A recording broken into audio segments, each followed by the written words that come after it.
Hello, everyone.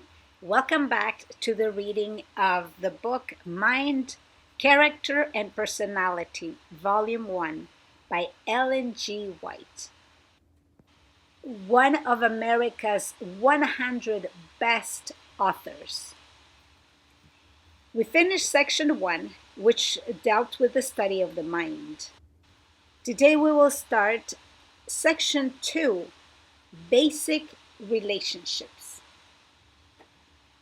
Chapter 7, Disease that Begins in the Mind.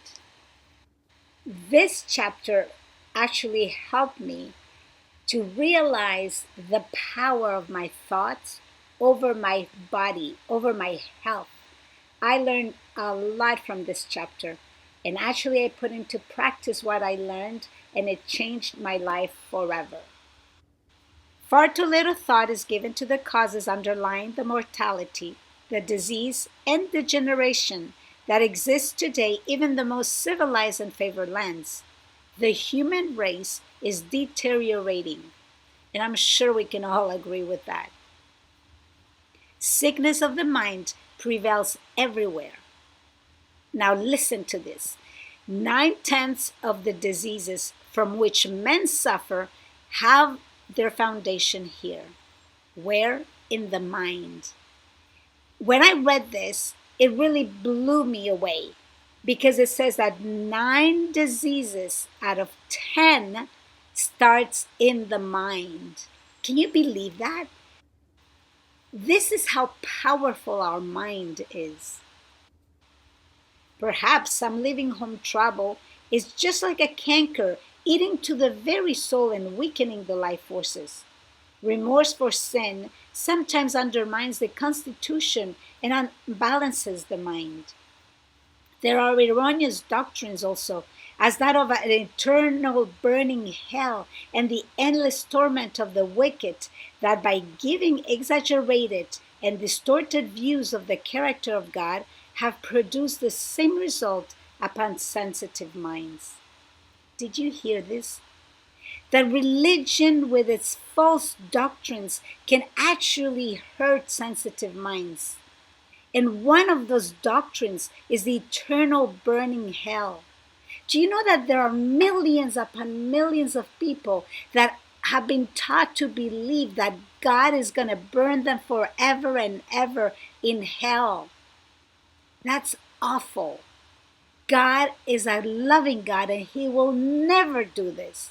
If by any chance you're one of these individuals that actually believe that hell is an eternal burning of sinners, please read your Bible and you'll find out something totally opposite.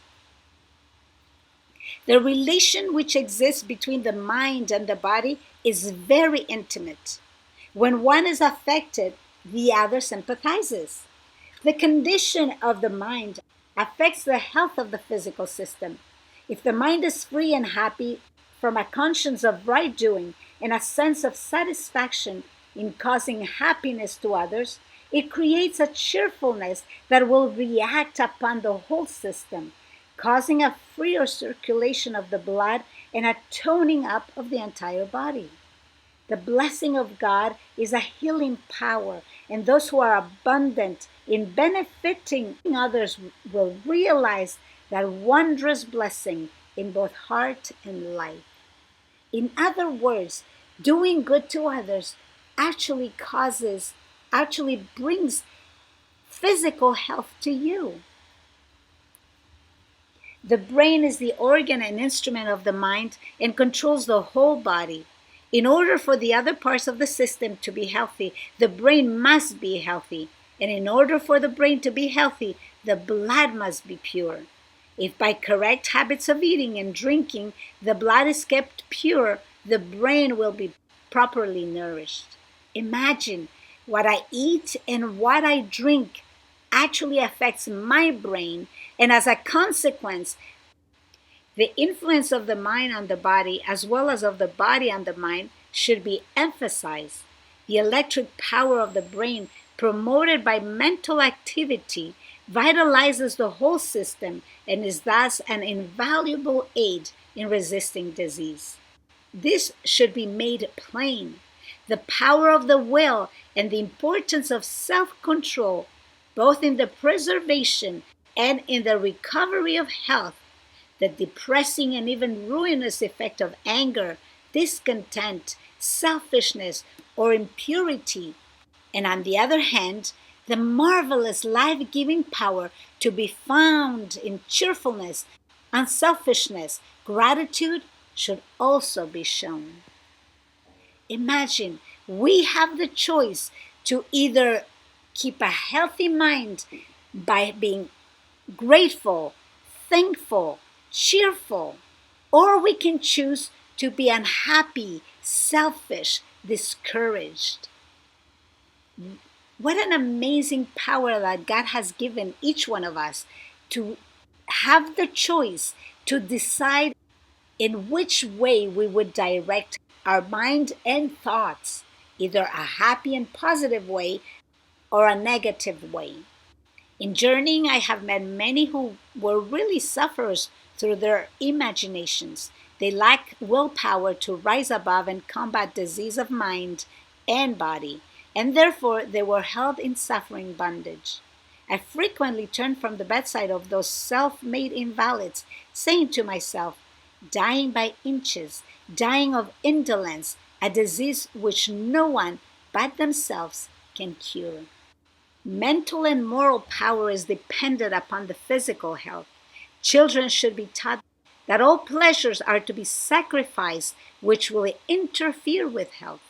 If the children are taught self-denial and self-control, they will be far happier than if allowed to indulge their desires for pleasure. Good health, sound mind, and pure hearts are not made of the first importance in households. Many parents do not educate their children for usefulness and duty. They are indulged and petted until self-denial to them becomes almost an impossibility. They are not taught that to make a success of Christian life, the development of sound minds in sound bodies is of the greatest importance. Self-control and self-denial.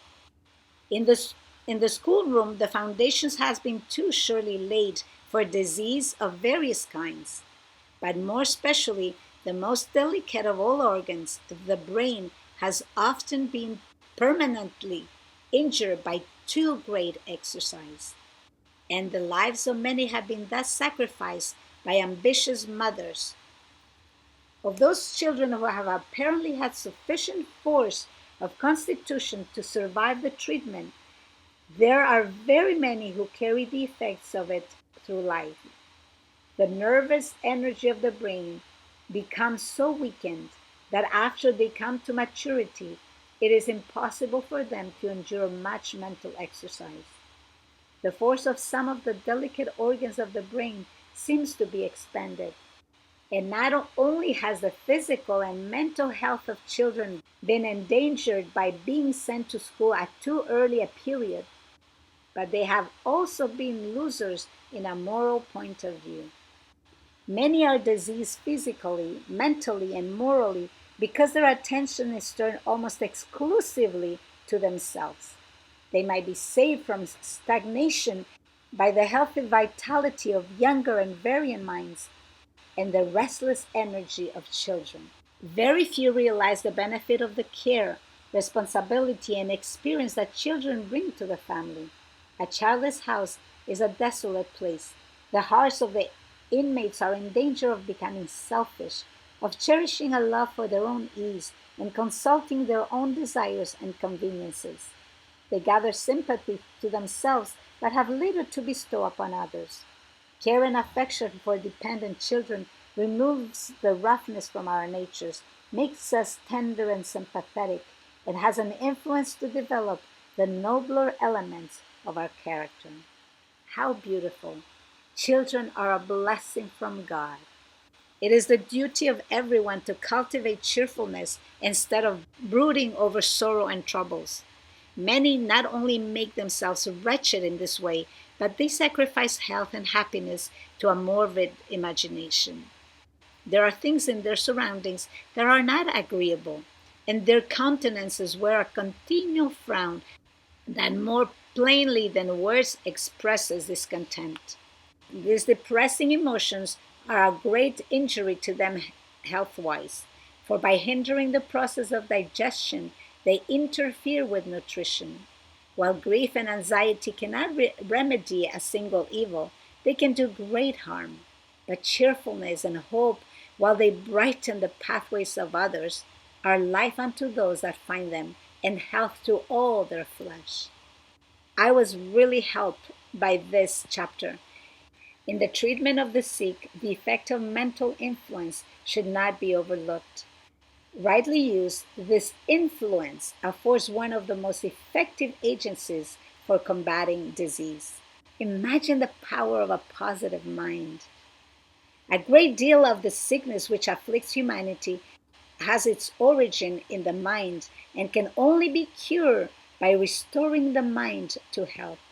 There are very many more than we imagine who are sick mentally, for mental trouble has a paralyzing influence upon the digestive organs. There is a soul sickness no balm can reach, no medicine heal. Pray for these and bring them to Jesus Christ. Christ can heal our mental health and our physical health. Above all things, parents should surround their children with an atmosphere of cheerfulness, courtesy, and love. A home where love dwells and where it finds expression in looks, in words, in acts, is a place where angels delight to dwell. Parents, let the sunshine of love, cheer, and happy content under your own heart, and let its sweet influence pervade the home. Manifest a kindly, forbearing spirit and encourage the same in your children, cultivating all these graces that will brighten the home life. The atmosphere that's created will be to the children what air and sunshine are to the vegetable world, promoting health and vigor of mind and body. Imagine a positive mind produces physical health, but also a positive mind as a parent can produce a beautiful, happy environment for the children to grow. And this promotes also their mental health and their physical health. Thank you for joining me. I'll see you next time.